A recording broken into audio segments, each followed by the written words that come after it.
Goodness, things are really kicking off over in number 10 Downing Street with our brand new Prime Minister, the Right Honourable Sir Keir Starmer. Literally, over a month in, more or less, maybe coming up to 6-7 weeks now, it's been an absolute shambles. As he stood on, of course, the famous path outside the door of number 10, basically echoing the statement that the adults have now taken charge. What a shambles this is turning out to be.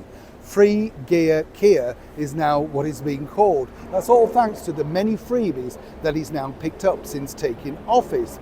Forget the Taylor Swift and the Arsenal tickets and the free clothes, the glasses, the donations from rich benefactors. It just gets worse.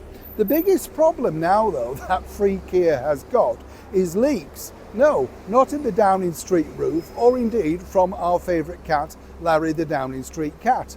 The biggest problem is that things are leaking out and literally getting out into the media. Now, when you look at this particular picture, which of course is Keir, a couple of days, maybe 2 days after winning the election, on a plane dashing somewhere with all these acolytes around him. These are the journalists from the mainstream media that couldn't wait to rub shoulders with him.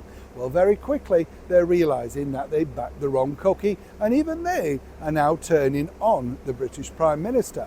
But here's where it gets really interesting. You see the sort of chief, as it were, inside number 10 Downing Street, the person that everybody truly believes is running number 10 Downing Street, is Sue Gray. Now, Sue Gray came to prominence all thanks to the fact that she got involved in the Boris Johnson ridiculous Partygate scandal, which literally meant nothing. And suddenly, after, doing nothing to help that, she suddenly decided to join the opposition and join Keir Starmer.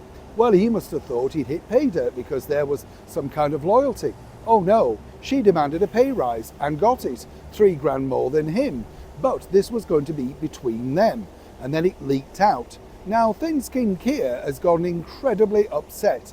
So much so, I can tell you that behind the scenes, any meetings now with any person on a one-to-one level, or indeed the cabinet, all phones have to be left literally in sealed bags before they enter the cabinet room. No iPods, no AirPods, anything like that have been allowed. Any digital equipment has to be left outside the room. The reason being for this is quite simple, you see. He thinks that this will stop the ability of people trying to leak things, that sort of stuff. It won't, because obviously people will just write it down or they have their contacts and sources. But it's strange to think, isn't it, in the very heart of government, and I'm sure it's the same in your part of the world, whatever they're doing, nothing can stop the stem of people finding out what's really going on behind closed doors. And more importantly, it's not working out too well, is it? Neil Sean in the very heart of London.